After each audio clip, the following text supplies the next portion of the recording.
Okay, previously we'd looked at a lot more content that we'd added to our piece. In terms of transitions, we sorted out the beginning. So now we're moving on to further on in the play, in our little section. Previously, what's just happened is that Caitlin and Cameron have had the initial interaction, the phone has rang, everybody has done the heartlines to try and get the phone in their snow gear, and it leads on to the next bit, which is to do with both Cameron and Caitlin and this character of the weird girl. We made an executive decision in the group to cut out the weird girl because we felt like what she added wasn't really essential to what the message that we were trying to show. The entertainment value wasn't decreased, and in terms of the intentions of why she's there, we weren't 100% sure. So necessarily in choosing what we had picked as our section, we looked at her character and she seemed the most irrelevant in that bit, so that's one of the reasons why we chose that bit as well. But in terms of the style of Frantic Assembly, she didn't really add a lot in terms of what we could show in enabling us to use different frantic techniques. She didn't really enable us to explore that much in using her character, so we decided to cut her out and only had her sort of mentioned when Cameron's talking about taking a photo of her, and then when in the next bit we devised in this split stage and little scene bit, freeze frames, a sequence of freeze frames, Catherine sort of embodies the weird girl in that, but it's only a slight mention.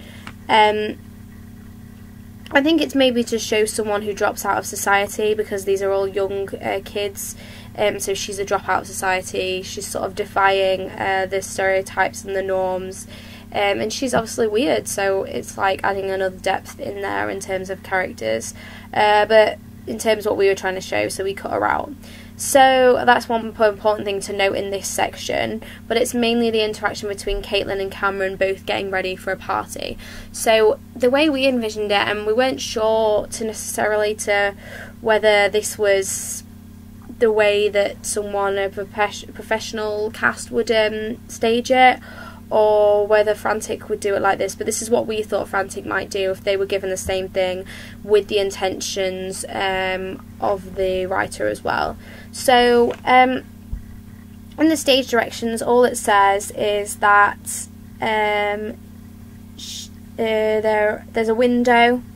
We didn't want to use props, so we decided to use all sort of like physicalization to sort of make that apparent, and we envisioned it with a split stage, so one side is Caitlin and one side is Cameron. There's no interaction between the two, and the sort of what they're saying as they're speaking to the audience is abstract and sort of breaks away from reality. So if we could show what they were doing, getting ready for a party, Cameron's obviously taking photos, so if we could show that through like physicalization, through freeze frames potentially, because then that could isolate the characters and the action from the ones who are speaking to the audience, from Cameron and Caitlin who are speaking to the audience, and then obviously having Hannah too help us with our props setup and setting up for the next scene, and Catherine helping Marlon in terms of making a bit more obvious to what he's doing. Then that would obviously come across to an audience. So an important thing to also note in this section is Caitlin mentions lights up, lights down, still waiting, lights up, lights down, still waiting, lights up, lights down. And the only stage directions are he photographs it, they wait, he photographs her. It talks about another configuration of the three waiting. One of them is on the phone, others listening, more desperate. So it shows how the intentions obviously were to be that they've been waiting for a very long time, showing that these frames, the configurations, as it says in the script, show the progression of time, the progression of waiting, and they've been waiting a long time in the different positions they are in. So we decided as a group to because we've had such high energy levels so far, to show a bit more of an acting style in this bit, we decided to create 3 images on each side, and it sort of alternates between who's talking. So we decided at certain points when we're frozen can be, or when we're transitioning, depending with the lights up and lights down as well, something we need to figure out. One side could be frozen whilst Marlon is moving and talking, or we could be transitioning whilst he's talking and moving, depending on the light situation.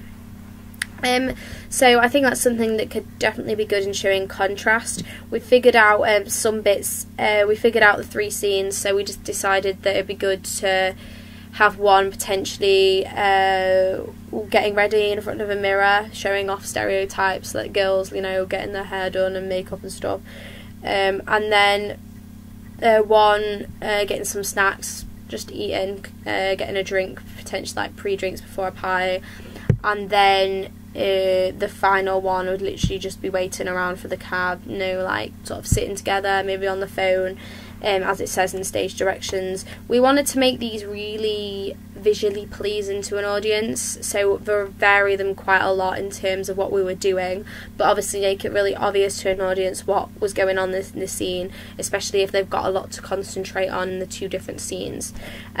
When we looked at Marlon and Catherine's, there's a lot more abstract because it's only Marlon who's there playing Cameron, but it still works well in terms of the physical images they try to create, because when it comes to their freeze frames, it's still obvious to like what you can visually see is what is visually happening. It's not that hard to sort of read into the scene.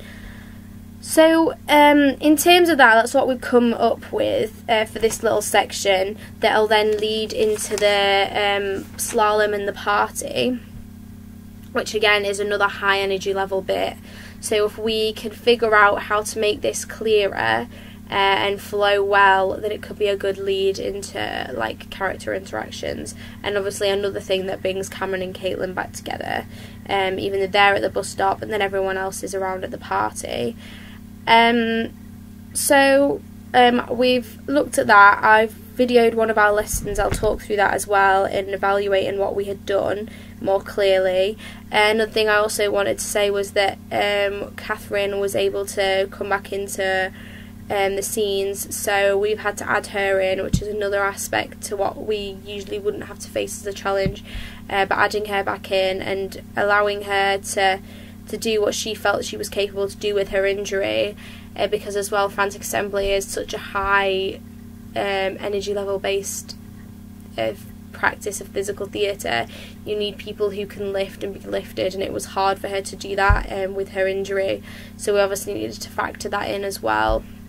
So that's another thing that we had done and had to think about.